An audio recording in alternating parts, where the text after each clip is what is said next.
Welcome everyone to the gallery for our In Conversation between Kirtika Kain and myself to celebrate Kirtika's current show with the gallery, Mimetic Mass, and to close this wonderful exhibition on its last day.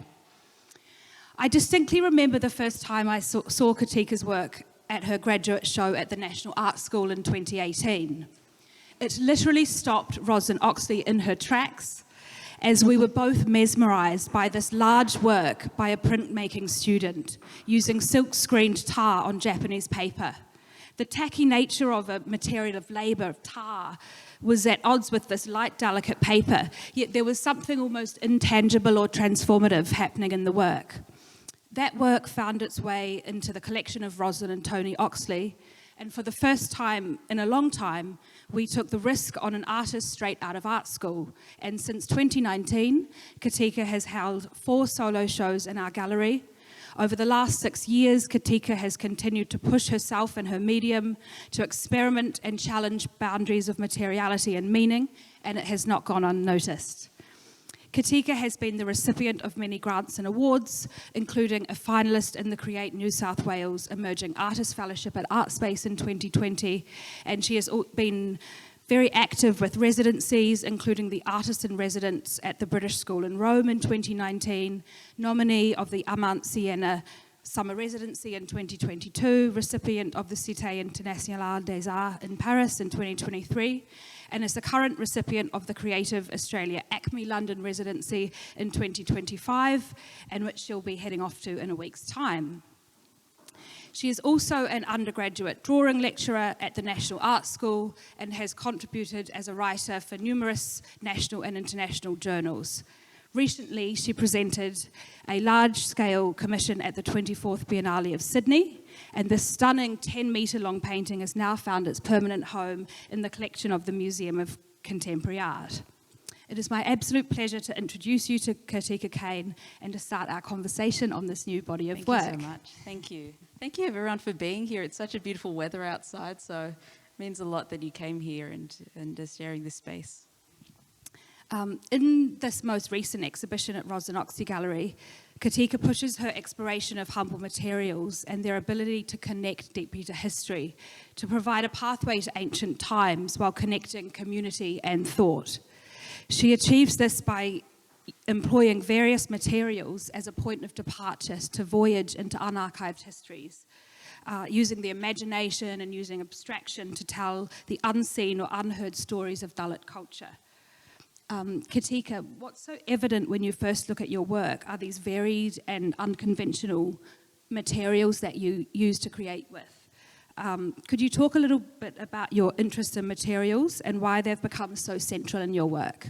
Yeah, absolutely. Firstly, thanks so much for that introduction. I do remember the time that yourself and Roslyn came to see the work in the grad show, and I think what was so evident in that work, which hasn't changed, is just the joy of making and how much I enjoy, learning these materials and following their lead in the studio. And I think materials, when you work with them for a few years, especially the materials in this show, so the main materials are tar, copper and wax that you see in various formats around the room. And I think when you work with them, for 4 months for this show, but also for a few years, is you have to kind of have a connection to them or have a conversation with them, learn about them. And I think in that process, it's sort of like you kind of come away from your mind and it's just your body responding to the material and working with it and learning its limitations and following it through. So I think that entire process is working with the history of a material, but also working with your own body and your connection. And I think the materials in this show and a lot of the materials I use are quite ancient. So tar has been something that's been used by humans for many centuries. It was used by ancient Egyptians in the mummification process. It's been used for punishment, for ceremony, for ritual for many, many centuries. And copper is the first metal that humans use. So a lot of these materials have been around and they've absorbed history, they've witnessed history. And I think when you bring them into that studio and you're conversing, your body and your muscle memory responding to these materials, it's such an interesting process. And I think materials as well, like they hold this kind of wordless space. You know, like a lot of the material, a lot of the ideas for this show was capturing a sense of weightedness or density or kind of mass, like a heaviness. And I think materials have the ability to do that, like the way that tar and this piece sort of holds that weight. But then working with something like even copper, which is such a solid metal, when I etch it, it also becomes, you know, quite porous. It starts to weather away. And so these materials have so much variation. They're solid, but they're brittle. You know, they like fall apart, but they're resilient. There's so much stories and so much that materials can capture. And I think sometimes when it's hard to talk about a history or when it's hard to speak to something, the materials hold that place in their complexity. Yeah, I think, you know, talking about those contrasts in your work of the materials, and also there are these sort of dichotomies at present where there's sort of almost two things in tension with each other. And we see that in the contrast of materials, where you've got these sort of humble materials associated with labour, for example, the tar, and rice in some of the works, with precious metals, with these sort of beautiful materials like copper and gold leaf. It really creates this sort of intriguing tension, and we want to kind of dive in and know more. The materials you use are also connected to your culture through religion and through ritual. Kirtika, could you speak to your personal history which informs your choice of materials?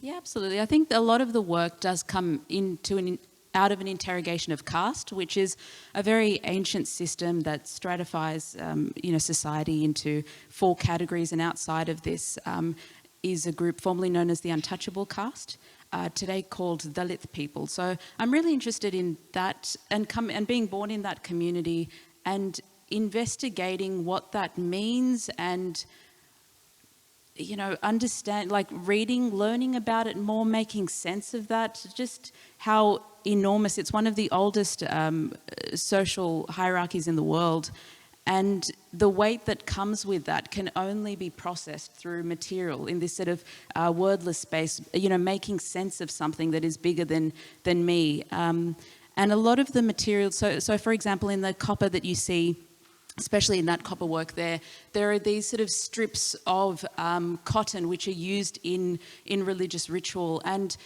caste itself is rooted in religion. And I'm really interested in how through this system some things can be deemed worthy or impure, and some things sort of can be considered as like impure or have stigma around it. And I think that investigation of caste forms the basis of everything I do, and also how it exists in the diaspora, and the experience of how something like caste travels with the Indian diaspora around the world. I think that investigation forms the questions that then are kind of, you know, turned into process and turned into material investigation, because I think that's the only space that can hold the enormity of that. Yeah, and I think, you know, touching on that personal is really interesting, your personal inheritance and heritage, and how that kind of finds its way subtly into your work. How important is inheritance in your work on both a personal and a communal level? I think inheritance is sort of, you know, the work itself, the investigation of inheritance. And I think on a collective level, what I'm also interested in, you know, if you think about what caste is and the legacy of caste, I'm also interested in the underside of that, in what has survived. And I feel like in the studio is the place where there are none of those impositions or rules. There's so much freedom, because you're following material, you're following something that is in your hands, that is before you. And all of those, you know, ideas about gender, about caste, they inform that space. The studio it's charged with that space, but just that investigation that you have before you is so freeing, because it's like following and allowing your body and the knowledge that your body has to respond to those processes and materials before you. So I think, and also like personal inheritance, I think labour is a huge, and I know a lot of, you know, migrant families, when they do come to a new land, there is a lot of labour, there is a lot of re-establishing yourself, and also understanding inheritance, what has been lost or what's not there. And I think all of that comes into the making and the studio process. Yeah, it's interesting, your studio process. We were speaking a bit earlier before we got together here, and you were talking a lot about how the materials often seem to dictate how you make the work. And there's this kind of freedom to it, and this freedom to, I guess, creating a new story or a new history. And I wondered if we could now talk a little bit about the title of the work, because that's looking just not at it takes inspiration not just from your own history, but there's sort of connections to other cultures and places. So the title of this body of work is Mimetic Mass, and it actually takes inspiration from the concept of mimesis at midpoint, which is from the Afri-Cobra movement, which is a civil rights, sort of born from the civil rights and the Black Power movements of the 60s in America. I think it was formed in 1968 in Chicago. And it connected African diaspora artists with a methodology and a manifesto. So looking at other histories of marginalised communities, is this something that you're interested in connecting with and exploring further? The title of the show's Mimetic Mass, and like this idea of mimesis at midpoint. There is a peer of mine at Paramount Artist Studio who sent me this lecture which sort of talked about the Afri-Cobra movement, and they were interested in this mimesis at midpoint, which was the center between representation and abstraction. So it's not abstraction for the sake of abstraction, and it's not representing, as we see it with figures, the social movement, but it's this center point where abstraction holds the urgency and the kind of, the ideas of a social movement. And really resonated with me, because I feel like, I have so many peers in the art world, other artists other Dalit artists who are kind of grappling with these questions.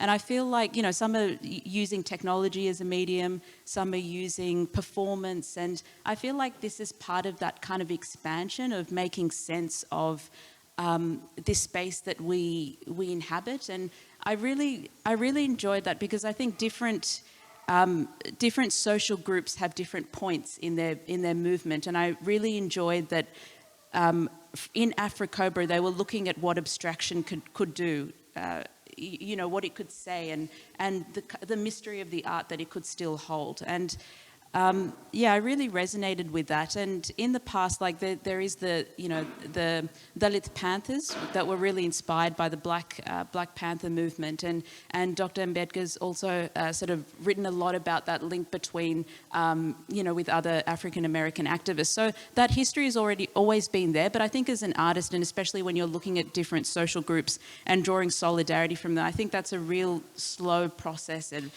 and finding those links that resonate, because each history, each social group has so many nuances and so many complications that come with that.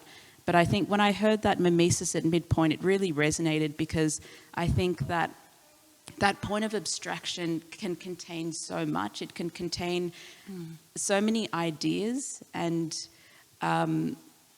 it just sort of seamlessly holds. It's like a container for the political, but also just the material things that are happening in the studio. Yeah, it's so interesting, this concept of abstraction, because you've always, worked in a fairly abstract manner, and it does kind of almost allow this space and this freedom for your stories to be told, but also the stories of other people. Yeah. And as a viewer, when we kind of come to your work, there's all these sort of holes and pits and lines and things that we can ourselves kind of get drawn into and like lost into, and there's this freedom for us to use our own imagination. So I definitely feel like there's a sort of story or an open space that you provide for as an artist, but for the viewer, which is a really kind of special place to be.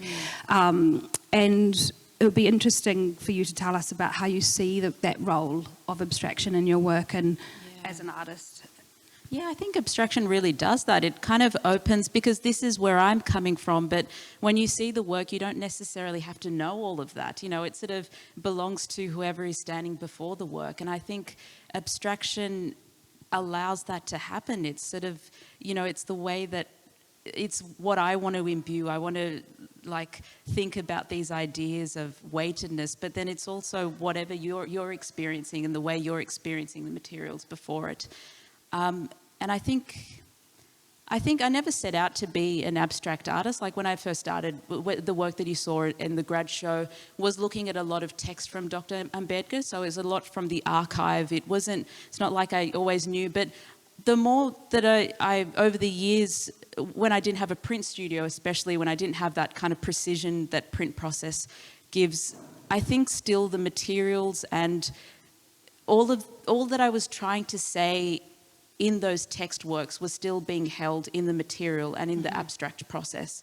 And I think that that's sort of what abstraction does. It keeps all of those kind of spaces open for the audience, but also for your own intention in the work. Yeah. Yeah. And touching on those kind of histories, and to me your work has often felt like, sort of relics or artifacts that have been dug up. They're these sort of, when you look closely at them, they're like these beautiful precious objects.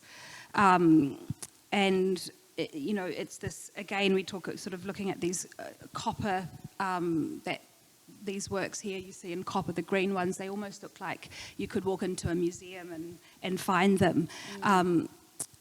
Can you speak to the aesthetic intentions in this work and the apparent fragile nature of them? Yeah, I think it's an interesting point because, cast is so ancient that it's like, I guess I'll go back a bit. One of the kind of points that I was really working from in this show was an academic from my community, from the Dalit community, asked me where the reference points were in my work. Like, why don't I have more visible symbology of Dalit leaders, of, why isn't that there? And I think there's a part of me that wants to kind of resist that, because I also think the earth is is an archive. It's a witness to that history. Although that archive isn't found in museums and we can't easily access it, the earth itself has absorbed that history.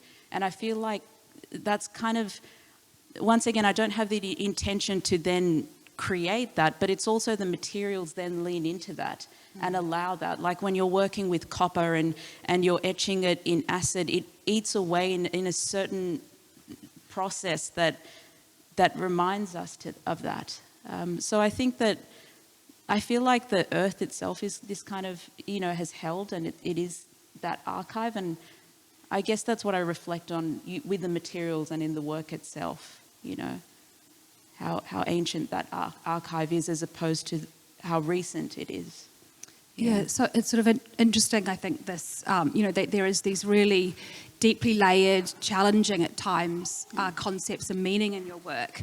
Yet whenever we sit with them or are amongst them, they're kind of really completely stunning and beautiful. And I find that tension and that contrast really compelling.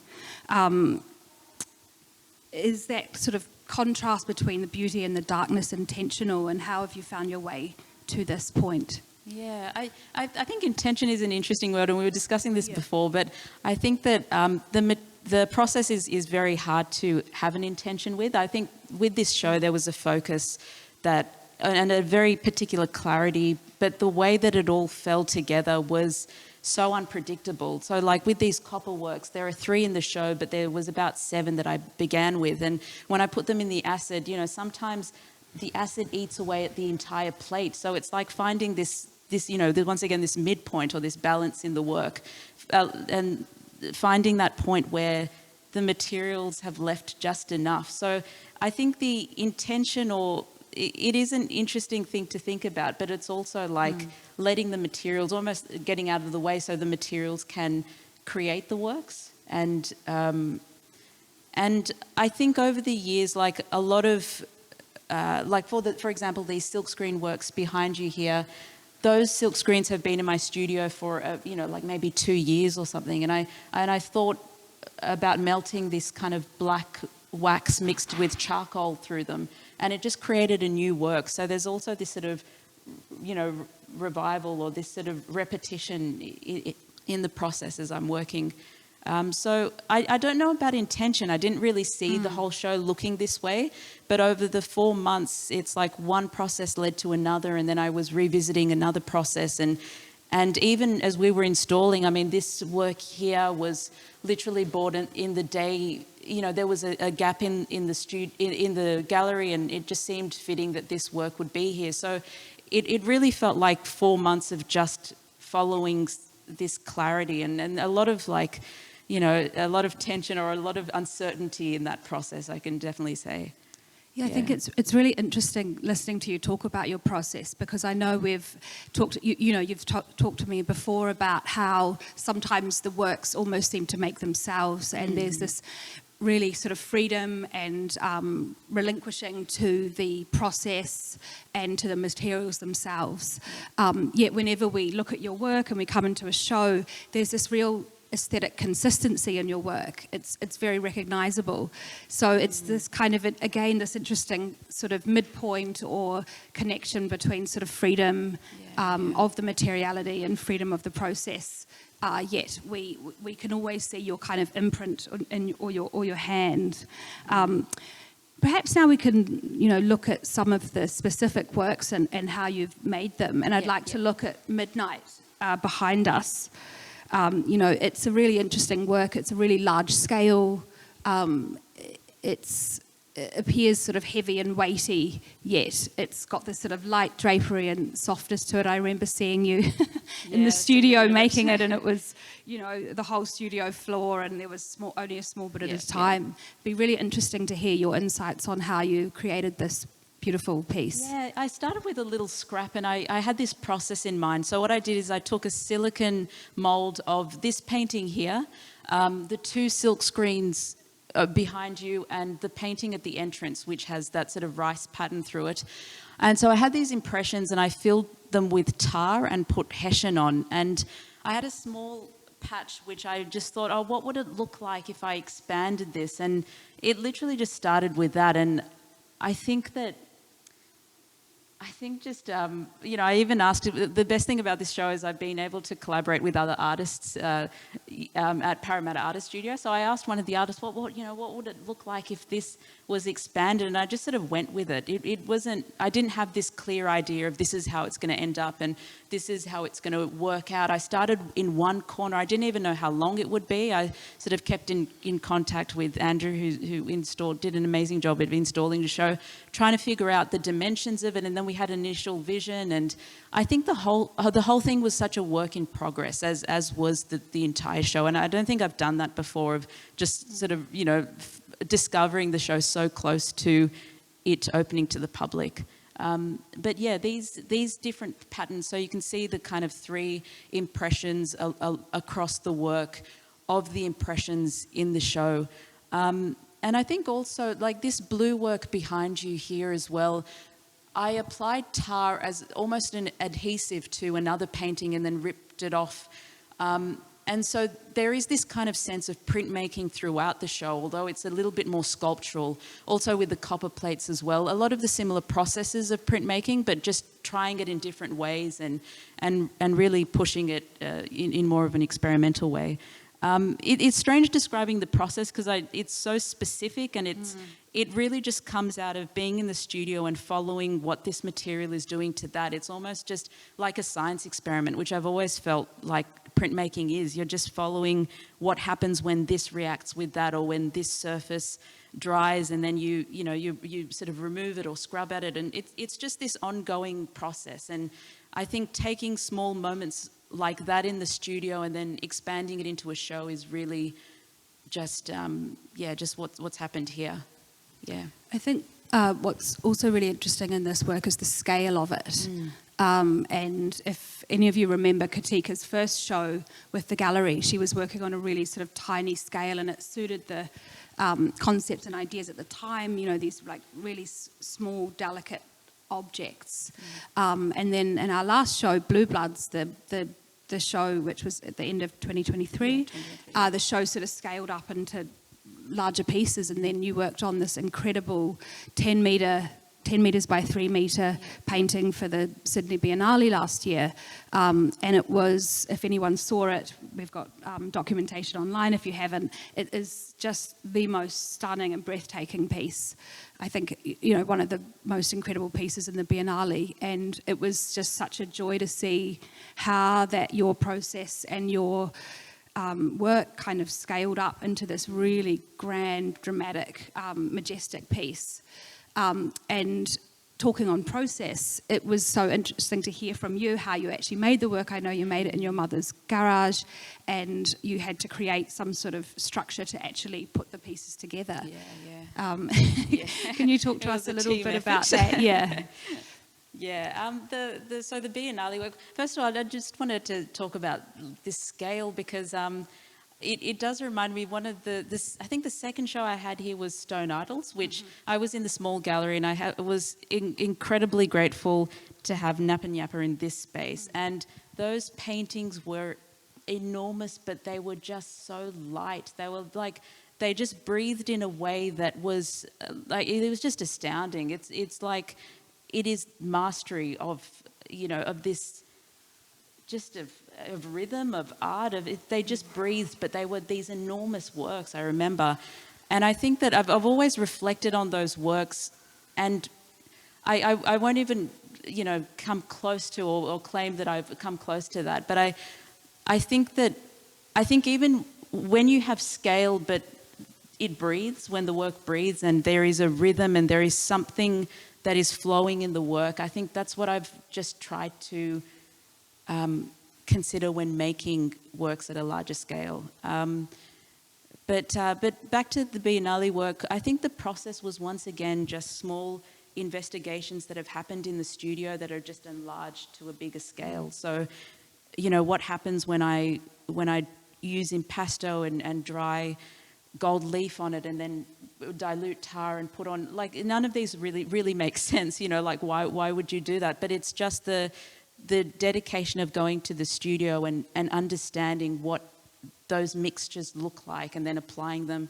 to scale. And I think that the scale of that work was intended to sort of engulf or encase the viewer. And I think scale can do that, but so can a small work. And you know, that's I guess once again the joy of making is finding that balance, finding what can one thing, small thing, do, which a much larger work. You know, just playing. And I think because that Biennale work was a big kind of mass one canvas work, I really wanted to get away from the canvas for this show. You know, I really wanted to work with metals. I wanted to work with smaller canvas, with wax, with hessian. I just wanted to sort of try something else, and I think that's what I'm really enjoying about the process, is a real dedication to one thing, but then turning the other way. And there was a lot of light and colour in not only our recent show, Blue Bloods, but in the Biennale work. And this one was something else. This one was all just something that kind of sticks in your cells and just really weighs you down, you know, something like that. But also in that weightedness, there's so much light, there's so much movement in the material. I think, there's definitely this sort of weighted, heavy meaning and even feeling in the work. But there's a lot of gold, and the gold really brings in this kind of lightness and this beauty. And I know you've talked in the past about gold being such an enduring material and a material of resilience. Do you want to talk a little bit to that point on why you use gold and what it means to you as an artist? Yeah, I think, gold is it's like embedded in the earth. It's just crushed, but it doesn't change. It's so valuable. It's, you know, it's like these, like in this work, there's little flickers of it that guide your eyes. And I, once again, going back to what I come in with the studio, this idea of what's worth, what's not, what has survived, what hasn't. I feel like it's one of those. It is a very particular material that you know, that is so solid, but and it's worn a lot in India. It's, you know, so it makes sense in a way, but it has all of these things that it holds culturally, but when it enters the studio, it's also the way that it lands on tar and then dries and solidifies. So it's also what it does when it enters the space that I have created. Yeah. Yeah. If you could perhaps pick a couple of your favourite works or works you want to talk about. That's like hard to choose, but yeah, I really do like. First of all, I just want to say with this one, I have a dear friend who is here, and you know, we share our studio, and I created this work, and I kind of, you know, ran to her studio. I was like, come, have a look. What do you think of this? And she's like, yeah, could work, you know, could be good in the studio. and here it is. And I think that like this show is such a testament to that kind of, I don't know, it's the first time I've had that where you have other peers who share that space and the, you know, the struggles and the madness of what we do. And I think that like a lot of the choices in here are kind of, you know, a lot of the other artists who I've just said, you know, what do you think of this? Does this work? What do you think of that? And it's really special in that way. It feels like almost like a collaborative thing. But I would say this gold work just behind you there and those silkscreen works were kind of the first few artworks that, and it was made in 4 months, and I think having those works just were like, okay, this is going to happen, this can happen, you know, because it was so close to the timeline and just trust, such a process of trusting the work and trusting the clarity that was at the core of this show, even though that was tested in many ways. I think because I had those works done, I was like, okay, at least I have something there, and then, you know, finding the rest of the show around that. The copper works were really special, but they were so messy. It's such a messy process. I don't know if anyone's done copper etchings, but the ferric acid that you put it in, once it's spent, it turns into a black sludge, which you have to then deal with. And it was an interesting, and you know, as my friends from Parramatta Artist Studio know, I wore this show. I had like wax on my knees, and you know, I've seen it. This is a few months after the show, but I think you know, I don't think they recognized me because it was really just like you know, under the fingernails, it was like I literally wore this show for a few months, and that was by far the messiest and most demanding process. But I think there's just something that happens, yeah, I don't know, all I can say is it's like, it always astounds me that there is an intelligence in the work that comes through, and it looks very managed, but it is such an unpredictable process. And I think the one thing I've just learned over the years to hone in on is just to trust that it'll come together,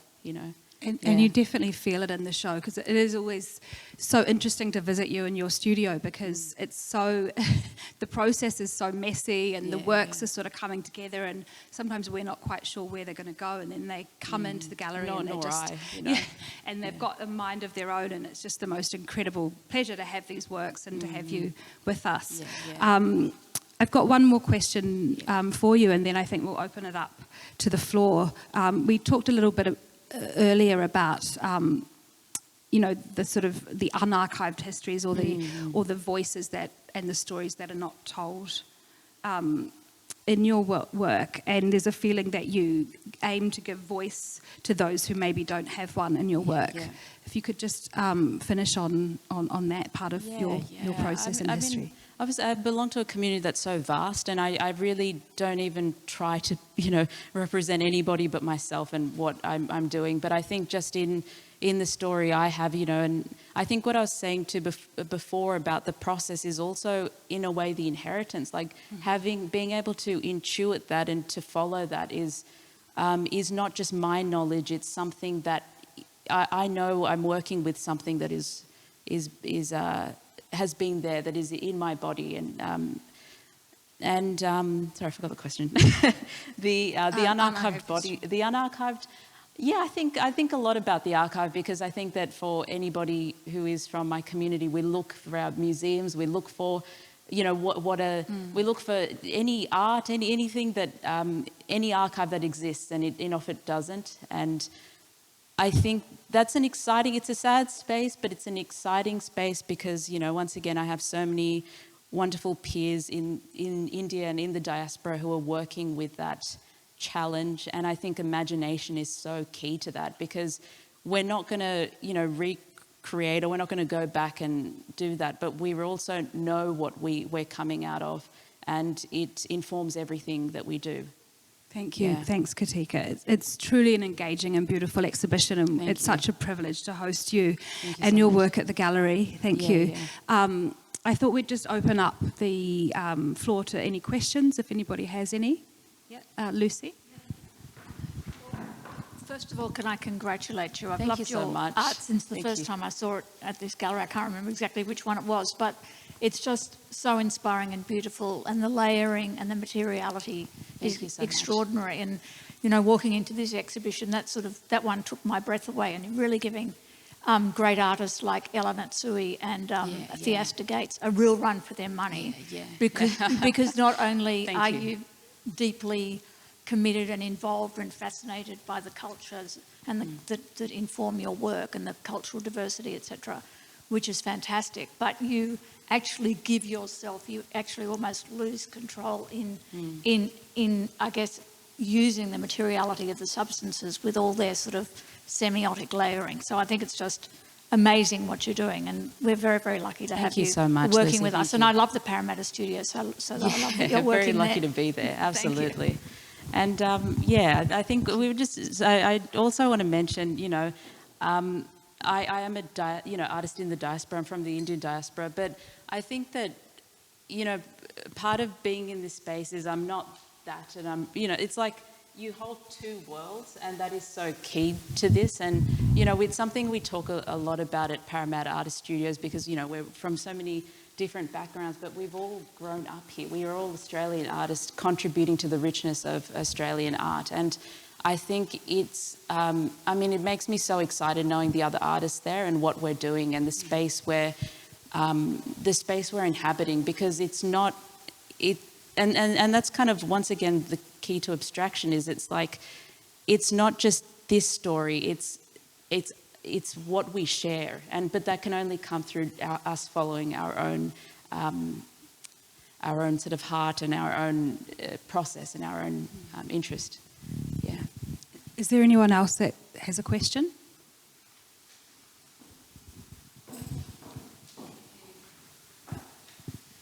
Yeah, I'm curious to know whether you've shown your work in India and how it's received there, whether people engage in the stories the work's telling, and how it all goes down in India. Yeah, it makes sense, and I'm often asked that question. I think that I don't know if I can call myself an emerging artist, but I'm still sort of, I guess, in the somewhat early stages of, so I think that will happen, and I'm sure the timing will be right. It's something I've always wanted to do, and it does make me nervous, because I have shown once. It was a smaller show, and I guess it's interesting in the Indian art world. I guess this exists globally, but it's like the art world, especially there, is so elite. It's almost disconnected from the rest of society, and I know that's maybe a global problem, but I think that I look forward to that happening, and and I'm sure it will.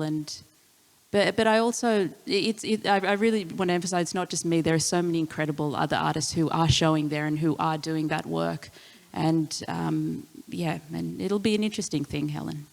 Yeah.